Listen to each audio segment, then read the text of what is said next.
Everyone remembers their first kiss, first car, first home. But in self-storage, your first deal teaches you something nobody can lecture you about. The difference between intimidated and being informed. Jeff looked at a property listed at $2.2 million and thought, this doesn't work. Most people walk away at that point. But here's what separates students who close from the ones who stay students forever. Jeff kept watching it. Price dropped down to $2 million. He offered $1.88 million. They countered at $1.95. Jeff's ready to accept. And that's where Jack on our team stepped in and said, not yet, not so fast. By the time Jeff signed, between negotiation and some creative problem solving around termite damage and a residential tenant issue, he landed at $1.875 million.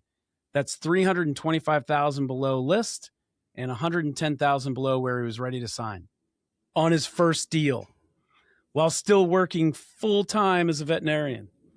Today, we're going to talk to Jeff about how he went from intimidated to informed to inking that first deal, and what he learned about walking the line between being too cautious and too aggressive, and when you're staring down your first acquisition. Let me bring Jeff in. Jeff, thanks for joining us on the show. It's so awesome to be able to relive this experience with you. I hope you look forward to it as a good one, because I think it ended up being a great one for you. But before we dive into Canton, what was Iron Storage, which I believe you're now calling Canton Self Storage? Canton Self Storage. I want people to know who you are. Tell us a little bit about yourself. I've introduced you as a veterinarian, but where are you from? We already know what you do for a living. You're still a vet. If you want to comment on that, what made you even look at self-storage in the first place? Well, thank you for having me, Joe. I appreciate it. Look forward to the conversation here today. And, thanks for inviting me. So been small animal veterinarian for 29 years in Georgia. And that journey started growing up on a farm in Kentucky. So hard work and entrepreneur mindset started very early in my life.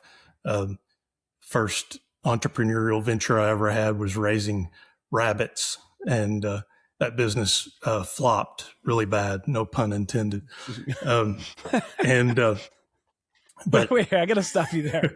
What was the intention of the business, the raising rabbits business? To sell pet rabbits. So to sell pet rabbits. I grew up on a farm. Breed pet rabbits. Yeah. So the pig money was a lot better than rabbit money. So how did the rabbit business fail? Did you buy two males and try to mate them or something? What was the undoing of the rabbit business? Yeah, nobody wanted to buy the rabbits, so they continued to multiply. There was a demand problem. Your supply was multiplying. That's right. This is great. I love these shows because you never know where they're going to go. All right, so you kept going as an entrepreneur, obviously. Yeah. So veterinary medicine was my calling, but I didn't know at the time that business ownership and running businesses and learning how to run businesses, that was really the journey. They didn't teach us that in vet school. Had to learn that with the help of other veterinarians and practice owners. So I had an excellent partner, and we built up our veterinary medicine businesses up to about 90 people over 20 years, and 2 animal hospitals and a large boarding facility, which leads into, that journey of owning my own business, but also separately commercial real estate. So we had those entities organized separately, and I just fell in love with commercial real estate with triple net leases, but also just it was really, really fun for me to build my own business. And so that was really the beginning of all of it. And the parallels, believe it or not, are while they're wildly different businesses, veterinary practice or hospital to self-storage, but there are parallels. Sure. And that's operating businesses on commercial real estate. extremely active business. So very fast paced, a lot of moving parts, hiring, firing, and training staff and training young veterinarians coming out of vet school. And so, I did that for a very long time, and we were very blessed to sell the business. And but I learned quickly that I needed to be a business owner. So that's just part of who I am, is owning businesses, but also owning commercial real estate. Now that might be a part of the story I didn't know. So you sold your vet practice? Yeah. So two other partners, one older than me, one younger than me. So it was time, mainly motivated by the older partner. And so even though I wasn't quite ready, it was time. Okay. So, but you retained, I'm assuming you retained ownership of the real estate. That's right. So now you have a tenant that operates. And now I work for them. And you work, right. I thought you were still employed as a vet. Right. I didn't realize you sold the actual business. Right. So you're an employee doing what you love. Yes. And not having to manage all the business, the business ownership side, but just practicing. But, that is still very enjoyable to me, but I need to own my own business. Okay. So I'm down to Monday, Tuesday, Wednesdays as a veterinarian, which has been nice. So, so that freed up a lot of time, I'm guessing. Right. And I'm guessing with that time, you said to yourself, this is what's great, next? but I want to, what's next? Right. How, I'm assuming don't let me put words in your mouth, but I'm making logical jumps here. I'm assuming that what's next was going to include commercial real estate or an operating business on commercial real estate, because you just had success doing that. How did you make the leap from that to self-storage? Yeah. So, lots of my friends, other professionals and friends, other friends and family have done real estate. And I watched a lot of people go into residential real estate. And, that's kind of a natural thing. Here I am, a veterinarian. What can I do kind of on the side? Let's buy some rental properties. Let's do some multifamily. Let's do, different things. So, fortunately, with my experience with the triple net leases and realizing, hey, I do not want to be a landlord. I love the fact that these businesses are paying down my mortgage on this building, and all I have to do is supply the roof, and the utilities are going into the building. Anything that goes wrong is on them. So I knew I didn't want to do residential. I skipped over all of that. Did a deep dive into all forms of commercial real estate, every kind of commercial real estate you can think of. I dived into and just kept narrowing it down and zeroed in on self-storage because it's a business and real estate, and it just was a perfect fit for me. So it was through, it sounds like an extensive search, and you knew what you were going in. It's too bad you weren't using AI back then. Could have short circuited the process for you. But, that's right. But you knew going in what you wanted, and your search, your not artificial but authentic search, drew you to your final conclusion was operating business on real estate, and that led you to self-storage, which makes a ton of sense. I think a lot of people find self-storage that way as well. Let's talk about your time in the business. So you made the decision to go self-storage. It doesn't matter how you end up with, at this point, Scott Meyers. You did. You went through the education program. I know that myself and Jack at the Belrose team, we didn't really take over that education program until I think we first started talking about it in March, and maybe April is when we first met you. you were already in it for a couple months. But maybe we just pick up where you were when we first encountered you. Because that was about 6 months from there. Maybe the total time frame was 9 or so months, but the 6 months that at least my company was a part of, what was that like for you? Or you could talk about all 9 months if you want, but what was the beginning of that process for you? What was going through your head? What were you doing? What was your search like? How are you feeling every day? The reason I'm asking these questions is you're someone that's successful. You've closed on your first deal. You did it while you were full-time, or at least part-time as a vet, right? Yeah. Full-time landlord, part-time vet. Still pretty active though, I would think. And yet you were able to put together your own system, we'll call it, of prospecting and evaluating and searching for deals. And you were able to close in, under a year on your first deal. What was that like, that whole process? What were you doing and what were you thinking? Yeah. So the deep dive into all the different commercial real estate asset classes, I zeroed in on self-storage and then did a deep dive into, hey, how can I do this faster? I thought, well, I could probably figure out a lot of this on my own just because of my experience with some commercial real estate that I've done in the past, as far as valuation and asset management and things like that. But I knew that if I did it on my own, it'd probably take me about 5 or 6 years to get where I wanted to be. And also, like you said, still being a veterinarian, I was able to decrease my veterinary work down to Monday, Tuesday, Wednesday, but it's still 30 to 40 hours crammed into those 3 days.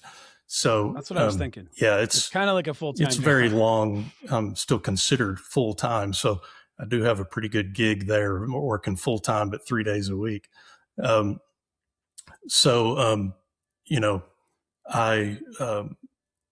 went from 60 hours down to 30 to 40, which did free up that time. But I knew that I needed to find some mentoring, some coaching, build some relationships with people who really knew what they were doing, because I needed the confidence to purchase my first place. And so I went to the academy November 2024 down in Orlando, and that's where I first met you guys. But like you said, you picked up full steam with the education side a little bit later. But so those first few months, I was just really having fun, enjoying the process. I loved the process of what Scott's team put you through. The books he had us read, the FMG class where we learned how to evaluate the properties.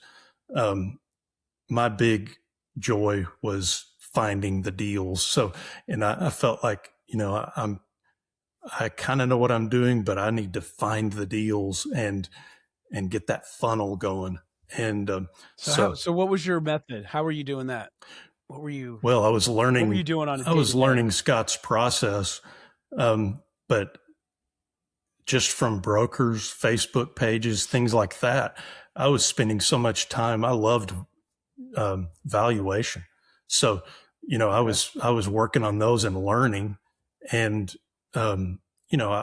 honestly, I felt like I was doing everything that you guys teach us to do, but I never got to the marketing plan of sending out letters. And I did some phone calls.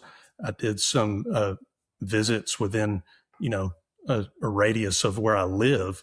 But I didn't even have time to get into a marketing plan with letters and emails and all that. There were so many deals coming in for me to just have fun learning that I didn't even get into that yet. I can tell you're a deal junkie. Yeah. So Yeah, I'm the kind of person who, I really have to catch myself seeing the squirrels because I'm, okay, reel it back in, um, but yeah, just spending a lot of time doing that and enjoying learning on offering memorandums. So, and then in the 6 months we were with you, I know you had what we'll call some near misses, right? yeah, Talk to me about a couple of those. well, just thinking that it was a good deal, but a lot of those were people who thought they had a really good deal for somebody, but before I got into the education process, I would have thought those were good deals too. But Yeah.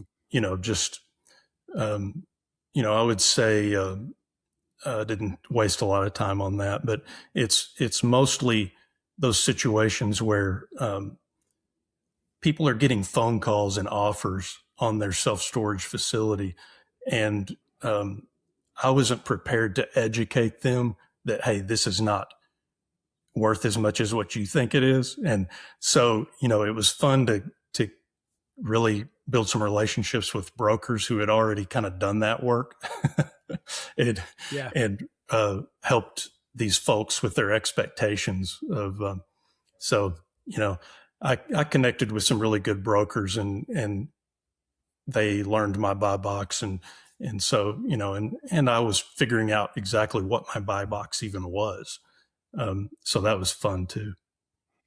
Yeah. And that's because you were out there putting in the work. You were probably, I know you were on the calls that we had in the office hours, and you were actually doing the work, doing the things that you need to do to be successful, which exposes you to the industry and the possible deals that are out there. And then that helps you understand what you don't want and what you do want, which you just referred to as your buy box. Yeah. Right. And that's just part of the natural process that we talk about all the time in the program. It's not worry about the buy box right now.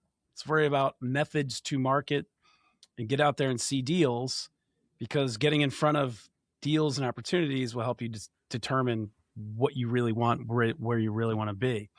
But that's a great segue into what you now call Canton Self Storage. Is it Canton Self Storage? Right. Canton, North Carolina. CantonSelfStorage.com. Yep. Is that the okay? We'll give you a little promo there. But when you found it was called Iron Storage, and that pops up on your radar screen. Talk to me. It was 2.2 million, 168 units, almost 21,000 square feet. Where did you find this, and what were your first thoughts on this deal? Because in the intro, I said you passed on it, but you were watching it. So yeah, so walk us through it was on the market, and it was. I liked the size. I kept watching to see. Why'd you like the size? Because of my working as a vet, my buy box was really, if it's within a 1 hour drive from here, I could do something smaller, but it needed to be large enough to justify third-party management, full third-party management. So it was big enough to justify that. And so that allowed me to cast my net really much more, So it wasn't even about where it was located then. When you say size, it was big enough that you could, it could also support third-party management, because it's not something you could do whether it was next door or not, right? That's what you're saying? Yeah. Okay. That's interesting. And then was this a listed deal? It was, yeah. Franklin Street. And oh, right. And they factor here. Yeah. Yeah. Okay. So really, starting out in the beginning of learning the asset class, I was picturing, I'm going to be my own boots on the ground. I'm going to find something within, 30, 45 minutes of my home. And, but then learning about third-party management and how that just allows you to really cast your net really broad. And so So mine was, pretty much southeast. If it's in the southeast, I can get to it within 4 hours. I mean, that would be perfect. Right. Mhm. I love that you were able to make that mental leap from it's got to be near me to it really doesn't matter. Right. Yeah. I mean, I've acquired 20. The closest is still an hour and a half away. Yeah. Haven't been able to find something closer, and it's okay. It works great. Yeah. All right. So your first impressions of this as you're watching this go from 2.2, you realized through your underwriting, you learned enough and knew enough that was overpriced at 2.2. Can we agree on that? Right. Okay. And then you continued to watch it. You watched it drop to 2 million. And then that started to interest you again. Is that right? You must have underwritten it before and knew kind of where you were topping out. Is that how we arrived at our first offer? Yeah, I had underwritten it just practicing, like I said, with lots of facilities, and I had underwritten lots of Franklin Street properties because I really like their OMs. So I was practicing on a lot of them, and some other brokers. But that one just stayed on my list because it fit the buy box, just not the price. The price wasn't good. Yeah. But so when it dropped down to 2.1, and then I really started the conversation with them more, talking to them about it, and then I had this was about the time that I started having the confidence of, hey, I've got to start sending out LOIs. I mean, I haven't done one yet. It was weird. And so I had analyzed way too many and not sent out a single LOI. So I sent out 2 LOIs, and you realize that's like nails in a chalkboard. Oh, I know. I sent out 2 LOIs, and this was one of them, and I got it. So you're batting 50%. I got it. You're batting 500. Yeah. I mean, so that was crazy. Batting 500 on LOIs. Yeah. I mean, I've sent out some since then, but All right. Remember the rule. If you underwrite it, send the LOI. Yeah. You've already done the heavy lift. So that was 5 minutes. I mean, that was 5 months from, going to the academy. So 5 months after the academy, I had that confidence and sent out the LOI. And that's coming out of, and I know you were intimidated before that. We don't have to get into that because you're a big bad vet, but I think I know that you were admittedly a little intimidated through the process, which can be very intimidating. Yeah. Because it's new, you've never done it. Right. But you went from that to, watching something drop in price to, not for me to let's make an offer. So you make that offer. I think it was 1.88, right? Yeah, that's right. Somewhere around there. I made the first offer. It was 1.88. And okay.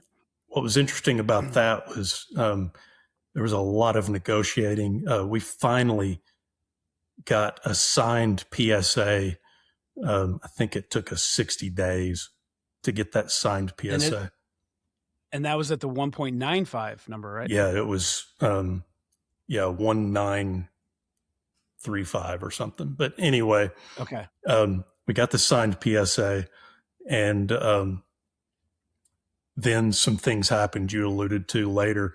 Later had to, I don't know if you'd call it a retrade. It was more of a negotiation of, technically it was a retrade. It is a retrade, but retrade, you're hesitant to say retrade because that has this negative connotation to it. Because there are people out there that put things under contract at the seller list price, and then they retrade it because their intention was never to buy it at that price. It was just to box the seller into the last minute and then retrade it. It's a dirty tactic. That's not what we do here, though. Right. This retrade, this negotiation for a different number, what was negotiated in good faith based on what happened in this process? During due diligence, we discovered one building, which fortunately was the smallest building, but it was 8 units that needed to be removed. So guess what? the price ended up at what I offered. So that was interesting. So yep. I noticed that you ended up after exactly. renegotiating right back to where your first. So I guess I knew what it was worth. So yeah. So that was fun and to see. Look, it's usually worth in the range, Mm-hmm. right? There's nothing wrong probably with the 195 number. It would have worked if it would have worked without these unforeseen conditions that you couldn't have seen yet until you did your due diligence. Right. And then once we did the due diligence, you found some termite issues, I believe, right? Yeah, there was just that one building. It was the only wooden building so it's 2 sites. The facility is 2 sites. And at one of the sites, there was one wooden building that had water damage, termites in it. That needs to be removed. So we discussed it and came to an agreement. So worked out great. And then we had a tenant living in the property as well? Well, yeah, that was interesting. There was a building that it used to be the office when the place was originally built. So the seller never used that building. It was just kind of a shed, basically a large, it was like an outbuilding. And so he had never used the building, never done anything with it. But it was in really good condition. And I don't know why he didn't use it as, he could have used it as a storage unit. During due diligence, obviously, we needed to get in that building, and we discovered that someone had been living in it, but not while this guy owned it. It was before, from the previous owner, not from the seller that I was dealing with. So he had owned it for 3 years and had never gotten in that building, but it was set up like a little apartment in there. And so anyway, he was happy to get it all cleaned out for me. It was no big deal. But that was an interesting thing in due diligence as well. And then you had your attorney was part of your team, right? Jason right? Mandel. You had your third party storage management company, right? You had the brokers on your team. I'm trying to think. Remember, we didn't really focus too much on this, and I'm trying not to embarrass you, but I know that there was a level of intimidation about this whole process, and it's very natural for a lot of people to be intimidated because there's a lot of moving parts to this. There's a lot going on. It's a simple in concept business, but there are nuances to it. Yeah. Right. And what, I don't know if you realize it, but you were slowly building a team around you. You had your attorney, Jason Mandel. You had White Label came in as your third party manager. You had the brokerage team helping you on the front end and through some of the due diligence negotiations, right? That took you from where you agreed in principle at first in contract to then where you renegotiated. And then you had someone finance it for you. You want to talk about how you got this thing financed? Yeah. So, I couldn't have had more confidence, honestly, building up, because I had, like you said, a third party management company that had reviewed everything and told me how they would run it and how, and I shopped that out, looked at lots of third party management opportunities, but Rod and Kristen were very instrumental in building my confidence. And Rod and Kristen, when they came, you had a Rod visited with me. With Rod. That was fun. And, I saw the termites and the water damage, and Rod was like, "Oh yeah, no big deal. We'll get rid of this." Yeah. He's just positive. He was great. And I was already thinking, "Oh man, I'm going to walk." And it's like, no, this is why we're here. We find this stuff. Besides them though, the confidence of having Live Oak as the financing, they're not going to let me make a mistake. I'm sure. Let's talk briefly about that. So, and you at Live Oak, I'm assuming you worked with Ann Mino. That's right. Yeah. Yeah. Okay. And what was that process like briefly? And then also, were you a 90% loan to value? Ended up being about 17%. So you did 83 LTV, 17% right. To make probably for the DSCR. Yeah. And, okay. Yeah. So, that process went very smoothly. SBA, and, it went a lot faster than I was expecting.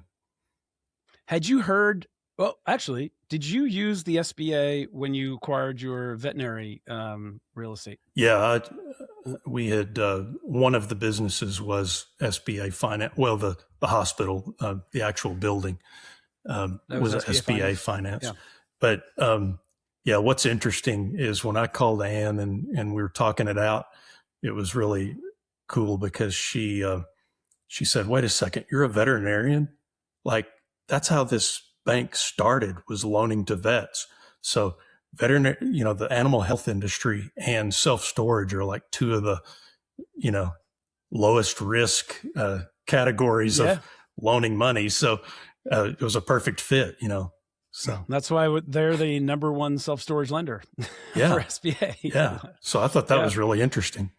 That a veterinarian that owns self-storage. I think I'm onto something here. I like to highlight that too, because when we get out of our ecosystem of self-storage folks, who we all know SBA is great, you go out into the ecosphere and people, SBA is terrible. It takes 6 months to close your loan and the worst. And I blew up my deal. And it's like, well, it's because you're not using a lender who specializes in the space. Depends on the bank you're using.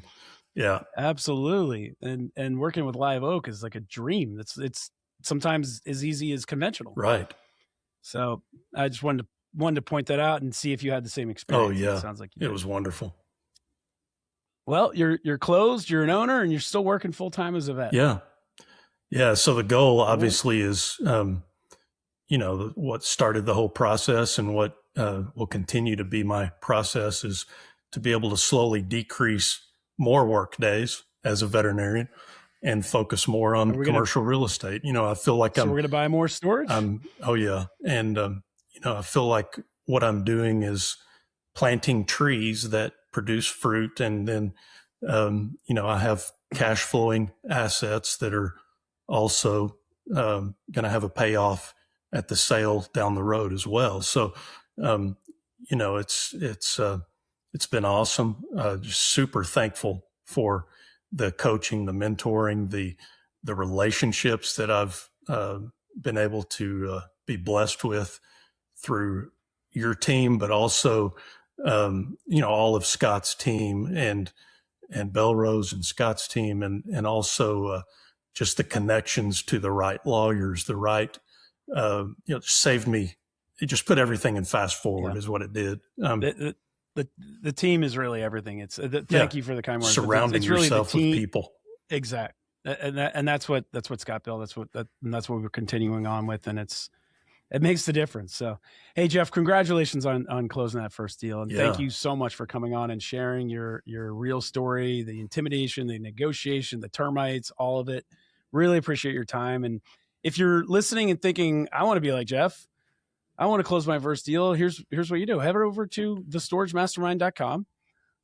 That's where Jeff learned the acquisition process and got connected with Jack, who coached him through negotiation and built the team that got him to close. And if you want to see stories like Jeff's and go even deeper into the strategies we use, you could also go to YouTube and check out the Storage Moguls Mastermind channel on YouTube. It's that's where I'm doing a YouTube 100 series where I dive a little bit deeper into 100 different topics in self-storage.